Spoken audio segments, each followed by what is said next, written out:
नमस्कार। स्वागत है आप सभी का आपके अपने परिवार साइन एजुकेशन में। आज का हमारा महत्वपूर्ण टॉपिक रहेगा पंचवर्षीय योजनाएं। एसएससी जीडी के अंतर्गत हम देखें तो हर शिफ्ट में लगभग 1 या 2 क्वेश्चन पंचवर्षीय योजनाओं से पूछा जाता है। तो आज हम एक ही क्लास में सारे के सारे पहली से लेकर 12वीं पंचवर्षीय योजना तक सारी की सारी एक साथ डिटेल से अध्ययन करेंगे। क्लास पसंद आए तो लाइक शेयर सब्सक्राइब जरूर करना।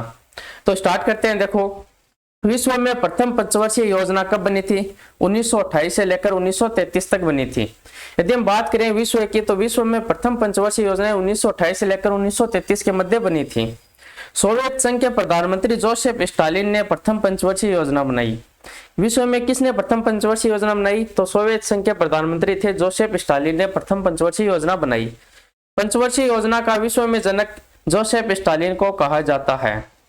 इंपॉर्टेंट है, विश्व में पंचवर्षीय योजना का जनक किसे कहा जाता है? तो राइट आंसर क्या होगा? जोसेफ स्टालिन को कहा जाता है।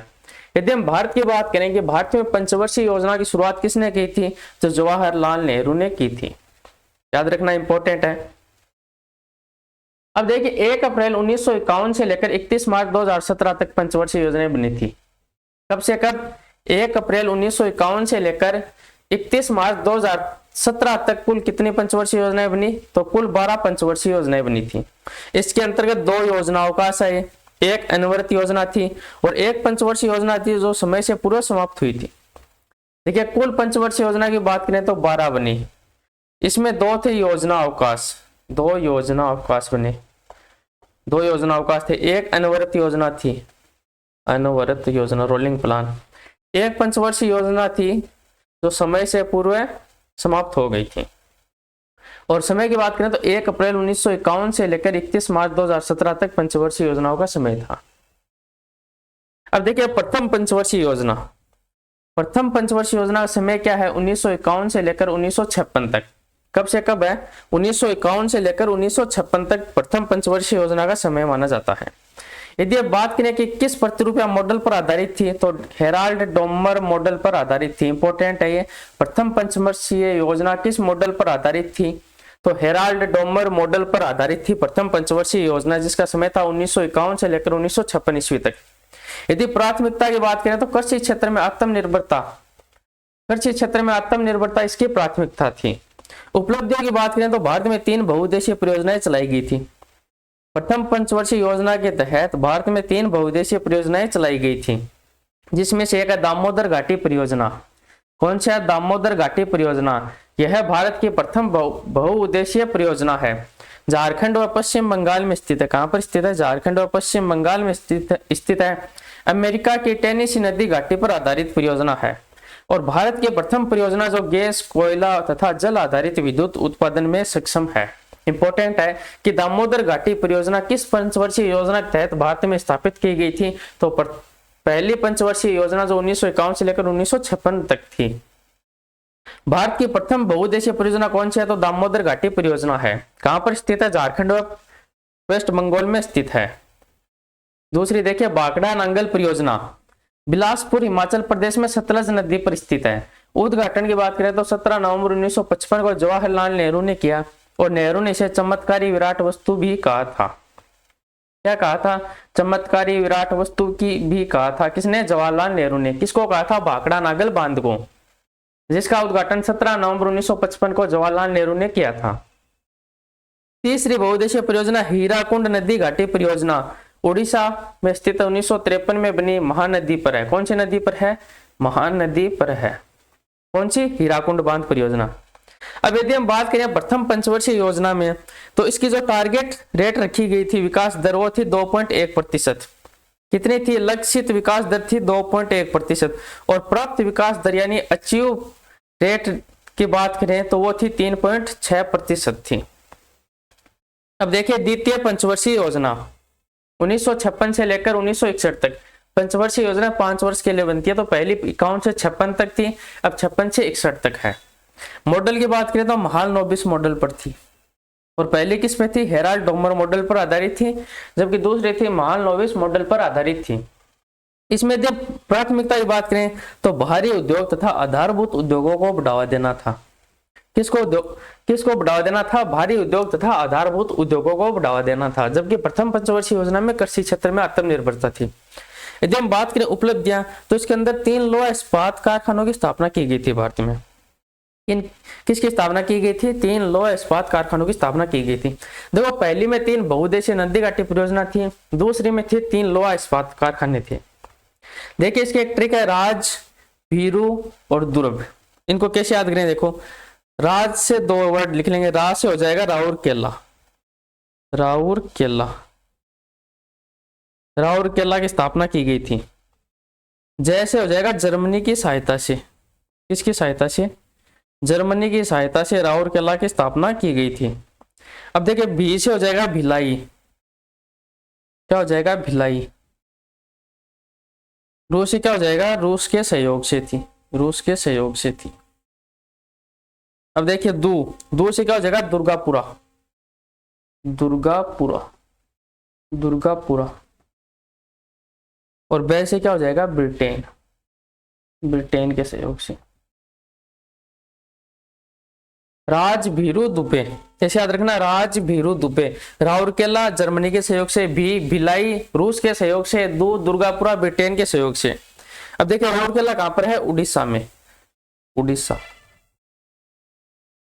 राउरकेला है उड़ीसा में। जबकि भिलाई कहां पर है? छत्तीसगढ़ में। छत्तीसगढ़ में, याद रखना। और दुर्गापुरा कहां पर है? पश्चिम बंगाल में है। पश्चिम बंगाल। और तीनों लौह इस्पात कारखानों की स्थापना किस पंचवर्षीय योजना के तहत की गई थी? तो द्वितीय पंचवर्षीय योजना के तहत की गई थी। इंपॉर्टेंट है, याद रखना। राज, भीरू, दुबे। राउरकेला जर्मनी, भिलाई रूस, दुर्गापुरा ब्रिटेन के सहयोग से। अब देखिए आगे, चित्तरंजन लोकोमोटिव कारखाने की स्थापना पश्चिम बंगाल में की गई थी। ये भी सारे के सारे द्वितीय पंचवर्षीय योजना के तहत किए गए थे। चित्तरंजन लोकोमोटिव कारखाने की स्थापना पश्चिम बंगाल में। इंटीग्रल कोच फैक्ट्री चेन्नई में। सिंदरी उर्वरक कारखाने की स्थापना झारखंड में की गई थी। देखिए, सिंदरी उर्वरक कारखाना यह 2002 में बंद कर दिया था तथा 2019 में पुनः शुरू किया था। Chittaranjan locomotive West Bengal, integral coach factory Chennai, Sindri उर्वरक कारखाने की स्थापना झारखंड में। इंपॉर्टेंट है, कंपनियों के विकास तथा निर्माण के लिए कंपनी अधिनियम 1956 पारित किया गया। कंपनी एक्ट 1956 पारित किया गया। इस अधिनियम को 2013 में कंपनी अधिनियम 2014 में बदल दिया गया था। दूसरी औद्योगिक नीति आर के हजारी समिति की सिफारिश पर 1956 में जारी की गई। यह भी इंपॉर्टेंट है। दूसरी औद्योगिक नीति दूसरी पंचवर्षीय योजना के तहत ही जारी की गई थी। किस समिति के आधार पर? आर के हजारी समिति के आधार पर। यदि इसमें बात करें, टारगेट रेट था तो 4.5% और जबकि अचीव रेट क्या थी? 4.2% थी। अब देखिए, तीसरी पंचवर्षीय योजना 1961 से लेकर 1966 तक। यदि मॉडल की बात करें तो सुखमय चक्रवर्ती मॉडल पर आधारित थी। प्राथमिकता की बात करें तो कृषि तथा उद्योग का समन्वित विकास था। देखिए, पहली पंचवर्षीय योजना में प्राथमिकता थी कृषि को, दूसरी में थी उद्योग को, और तीसरी में कृषि और उद्योग दोनों को साथ में मिला दिया। उपलब्धियों की बात करें तो 1965 में बोकारो स्टील प्लांट झारखंड में रूस के सहयोग से स्थापित हुआ। कहां पर स्थापित हुआ? झारखंड में स्थापित हुआ। किसके सहयोग से? रूस के सहयोग से। कब हुआ था? 1965 में बोकारो स्टील प्लांट। 1 जुलाई 1964 को भारतीय औद्योगिक विकास बैंक IDBI की स्थापना की गई। IDBI की स्थापना कब की गई थी? 1 जुलाई 1964 को की गई थी। भारतीय खाद्य निगम FCI food corporation of India की स्थापना 1965 में की गई थी। 1965 में APC की स्थापना हुई। APC क्या है? एग्रीकल्चर प्राइस कमीशन होता है APC की फुल फॉर्म। स्थापना कब हुई? 1965 में हुई थी। यह किसानों को उनकी फसल का न्यूनतम समर्थन मूल्य MSP प्रदान करता है। 1985 में इस आयोग का नाम बदलकर CAPC कर दिया था। CAPC देखो, commission for agriculture price cost होता है। APC क्या होता है? एग्रीकल्चर प्राइस कमीशन, और CAPC होता है commission for agriculture price cost. यदि हम इसमें बात करें, टारगेट रेट थी तो 5.6% और अचीव रेट थी, प्राप्त दर थी 2.8%। पंचवर्षीय योजनाओं के इतिहास की सबसे विफल योजना थी तीसरी पंचवर्षीय योजना। इसे ट्रिकल डाउन प्लान भी कहा जाता है। क्यों कहा जाता है? देखिए, इसी समय हुआ था भारत चीन युद्ध 1962, भारत पाक युद्ध 1965 और भयंकर अकाल पड़ा था 1965 में। अब देखिए, प्रथम योजना अवकाश आता है 1966 से लेकर 1969 तक। एक एक वर्ष की इसमें 3 योजनाएं लाई गई थी। इंपॉर्टेंट याद रखना। भारत में हरित क्रांति की शुरुआत हुई थी इसी समय 1966-67 ईस्वी में हुई थी। भारत में किसने शुरुआत की थी? MS स्वामीनाथन ने। यदि हम विश्व की बात करें तो नॉर्मन बोरलॉग को विश्व में हरित क्रांति का जनक कहा जाता है। हरित क्रांति का मुख्य उद्देश्य क्या था? खाद्यान्नों को उत्पादन में बढ़ावा देना। और किसको सर्वाधिक फायदा हुआ था? तो गेहूं प्लस चावल को हुआ था हरित क्रांति से सर्वाधिक फायदा। आगे देखिए, अवमूल्यन। किसी देश की तुलना में अपने देश की मुद्रा को गिराना क्या कहा जाता है? अवमूल्यन कहा जाता है। आयात कम करने तथा निर्यात बढ़ाने के लिए किया जाता है। देश के भुगतान संतुलन को सही करने के लिए किया जाता है। यदि हम बात करें भारत में अब तक कितनी बार अवमूल्यन हुआ, तो वेरी वेरी इंपॉर्टेंट है, स्टार लगा लेना इसको। अभी तक भारत में 3 बार अवमूल्यन हुआ है, सितंबर 1949, जून 1966 और जुलाई 1991 को। देखिए, चतुर्थ पंचवर्षीय योजना 1969 से लेकर 1974 तक। इसकी यदि हम बात करें, टारगेट रेट थी 5.7%, जबकि अचीव रेट थी 3.3%। मॉडल की बात करें तो DR गॉडगिल मॉडल पर आधारित थी। प्राथमिकता थी स्थिरता के साथ आर्थिक विकास प्रबल करना। इसमें हम उपलब्धियों की बात करें तो परिवार नियोजन कार्यक्रमों की शुरुआत की गई थी। 18 मई 1974 को भारत ने अपना पहला परमाणु परीक्षण किया था। पोखरण। पोखरण कहां पर है? राजस्थान में। राजस्थान में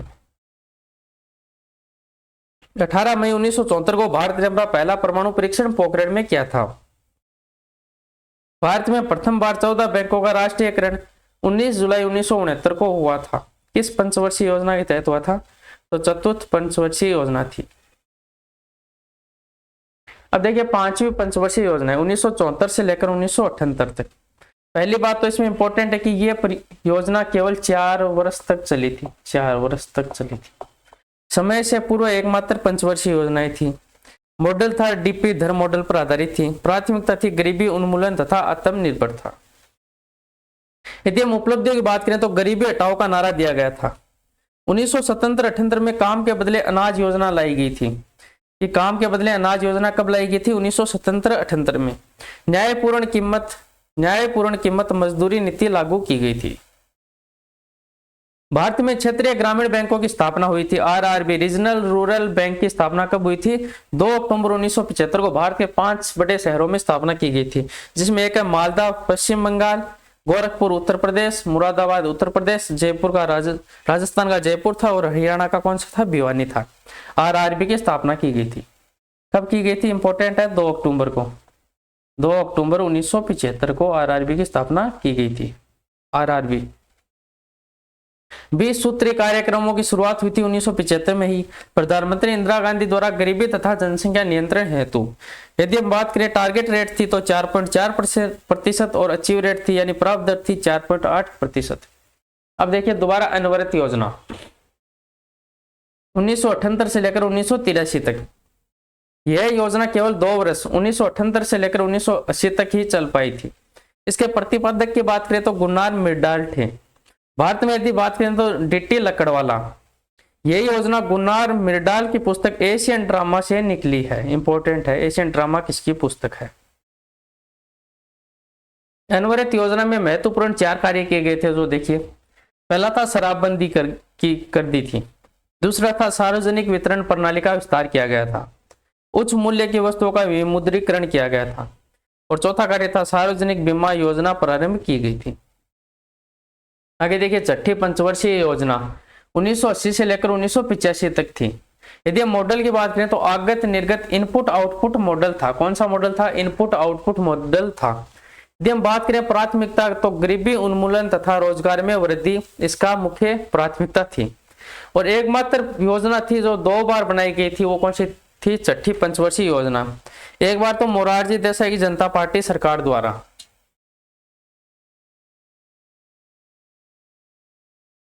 मोरारजी देसाई की जनता पार्टी द्वारा 1978 से लेकर 1983 ईस्वी तक थी। दोबारा बात करें तो इंदिरा गांधी सरकार द्वारा 1980 से लेकर 1985 तक थी। तो एकमात्र योजना जो 2 बार बनाई गई थी वो कौन सी थी? छठी पंचवर्षीय योजनाएं थी, जो किस मॉडल पर आधारित था? इनपुट आउटपुट मॉडल पर आधारित थी। यदि हम उपलब्धियों की बात करें तो भारत में दूसरी बार बैंकों का राष्ट्रीयकरण किया गया था 15 अप्रैल 1980 को। 6 बैंकों का राष्ट्रीयकरण हुआ था इस समय, जिनकी पूंजी 200 करोड़ से ऊपर थी। और इसमें हम बात करें RBI के गवर्नर कौन थे? तो IG पटेल थे। और भारत में प्रधानमंत्री कौन थे? तो श्रीमती इंदिरा गांधी थी। आगे देखिए 2 अक्टूबर 1980 को भारत में आईआरडीपी की शुरुआत उत्तर प्रदेश से हुई थी। आईआरडीपी क्या होता है? इंटीग्रेटेड रूरल डेवलपमेंट प्रोग्राम की स्थापना उत्तर प्रदेश में से हुई थी। कब हुई थी? 2 अक्टूबर 1980 को हुई थी। इसके तहत देखो 2 नए बैंक बनाए थे। एक तो था नाबार्ड की स्थापना 12 जुलाई 1982 नाबार्ड की स्थापना हुई थी, वेरी वेरी इंपॉर्टेंट है। और दूसरा एक्जिम बैंक की स्थापना हुई थी 1 जनवरी 1982 को। दोनों की स्थापना 1982 में हुई थी। 12 जुलाई 1982 को नाबार्ड की स्थापना, जबकि 1 जनवरी 1982 को एक्जिम बैंक की स्थापना हुई थी। बेरोजगारी के लिए परमापौरुष शब्द काम में लिया गया था। कौन सा शब्द था बेरोजगारी के लिए? परमापौरुष शब्द काम में लिया गया था, जिसका मतलब क्या होता है? जो व्यक्ति प्रतिदिन 8 घंटे तथा वर्ष में 273 दिन रोजगार प्राप्त कर रहा है वह पूर्ण रोजगार की श्रेणी में आएगा। यानी कि प्रतिदिन 8 घंटे काम कर रहा है या फिर एक वर्ष में 273 दिन काम कर रहा है तो वो पूर्ण रोजगार की श्रेणी में आएगा। और इसमें लक्ष्य दर थी 5.2% और प्राप्त दर थी 5.7%। अगली है 7वीं पंचवर्षीय योजना 1985 से लेकर 1990 तक। यदि हम मॉडल की बात करें तो जॉन डब्ल्यू मिलर मॉडल पर आधारित थी 7वीं पंचवर्षीय योजना। प्राथमिकता की बात करें तो भोजन, काम, उत्पादकता, रोजगार इसकी प्राथमिकता थी। उपलब्धियों की बात करें तो 1986 से भारत में तीव्र डाक व्यवस्था की शुरुआत हुई थी। यह कौन सी डाक व्यवस्था है? तीव्र डाक व्यवस्था यानी स्पीड पोस्ट।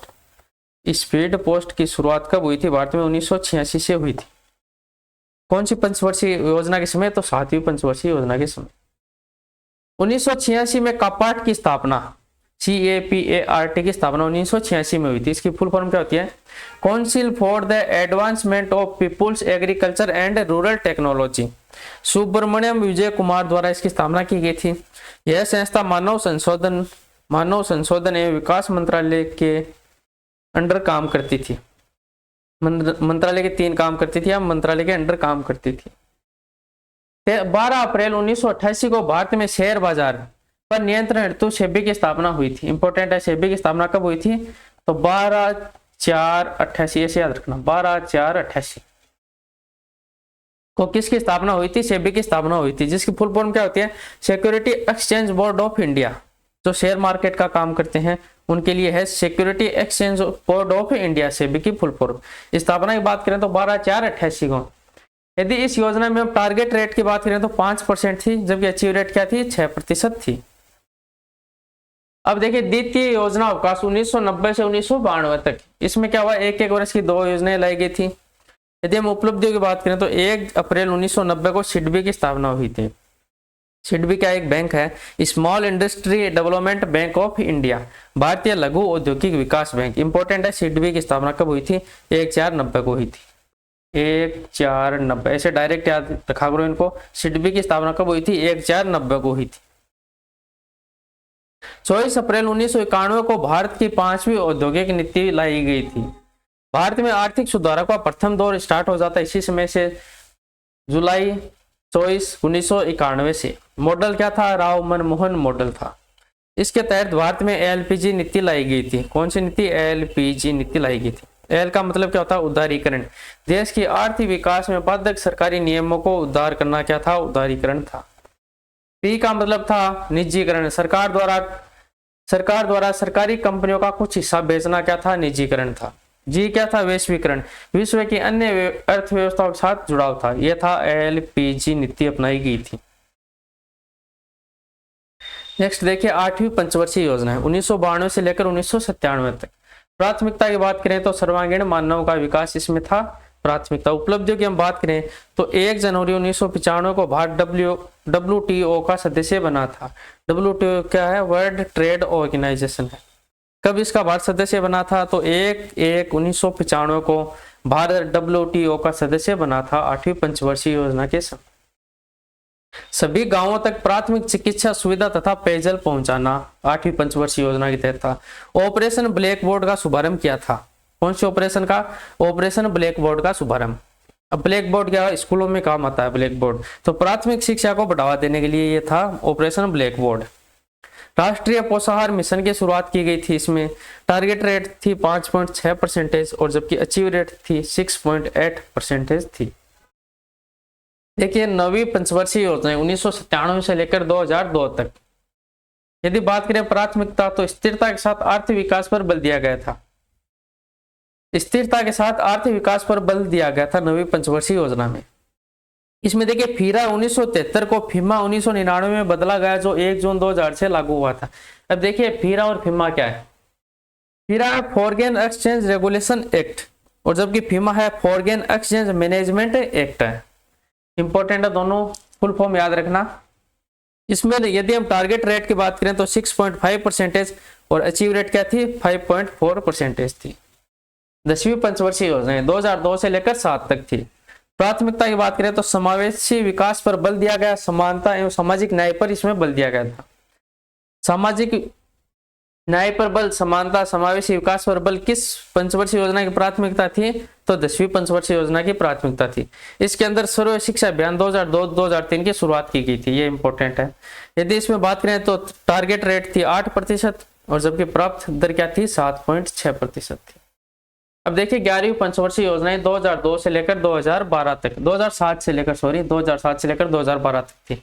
यदि हम प्राथमिकता की बात करें तो तीव्र सतत तथा समावेशी विकास पर बल दिया गया था इसमें कि तीव्र रूप से सतत एवं समावेशी विकास हो। भारत में खाद्यान्न उत्पादन को बढ़ावा देने के लिए द्वितीय हरित क्रांति लाई गई थी 11वीं पंचवर्षीय योजना के तहत। इसके अंदर देखिए नवीन राष्ट्रीय कृषि नीति लागू, राष्ट्रीय बागवानी मिशन, राष्ट्रीय खाद्य सुरक्षा मिशन, राष्ट्रीय कृषि बीमा योजना और सर्वप्रथम किसानों की ऋण माफी की गई थी 11वीं पंचवर्षीय योजना के तहत। यदि हम बात करें टारगेट रेट की तो इसमें क्या थी 9% थी, नीचे नहीं दिख रहा है। तो टारगेट रेट क्या थी 9% और जबकि अचीव रेट क्या थी इसमें 8% थी। देखिए आगे 12वीं पंचवर्षीय योजना और लास्ट पंचवर्षीय योजना थी 2012 से लेकर 2017 तक। इसकी प्राथमिकता की बात करें तो तीव्र सतत संपोषणीय और समावेशी विकास पर आधारित थी। यदि इसमें हम आर्थिक विकास की बात करें तो इसमें देखो जीडीपी में 8% की वृद्धि प्राप्त करना इसका टारगेट था। किस में था जीडीपी में 8% की वृद्धि प्राप्त करना 12वीं पंचवर्षीय योजना में टारगेट रखा गया था। कृषि क्षेत्र में 4% की वृद्धि प्राप्त करना था। विनिर्माण क्षेत्र में 10% की वृद्धि करना था। ये इंपॉर्टेंट है, लास्ट थी इसलिए इंपॉर्टेंट है तो इसको याद रखना। आगे देखिए गरीबी और बेरोजगार, प्रति व्यक्ति उपभोग गरीबी में 10 अंकों की कमी करना था इसका टारगेट। गैर कृषि क्षेत्र में 5 करोड़ रोजगार उत्पन्न करना भी था। शिक्षा की बात करें तो प्रत्येक उम्र समूह में 20 लाख अतिरिक्त सीटों का निर्माण कर उच्च शिक्षा को बढ़ावा देना इसका टारगेट था। यदि हम स्वास्थ्य की बात करें तो प्रजनन दर घटाकर 2.1% करना था। शिशु मृत्यु दर घटाकर 25/1000 यानी 1000 पर 25 है, इसे समझना, इसको करना। मातृ मृत्यु दर घटाकर 1/1000 करना। बाल लिंगानुपात क्या होता है 0 से 6 वर्ष के लिए काउंट होता है, को बढ़ाकर 950 यानी 1000 पर 950 है इसका मतलब, तो करना इसका टारगेट था। आगे देखिए ग्रामीण अवसंरचना, संकल्प सिंचित क्षेत्र को 90 मिलियन से बढ़ाकर 103 मिलियन हेक्टेयर करना था। 90 मिलियन से बढ़ाकर कितना करना था 103 मिलियन हेक्टेयर करना था। सभी गांवों को विद्युतीकरण करना तथा 12 सड़कों से जोड़ना इसमें टारगेट रखा गया था।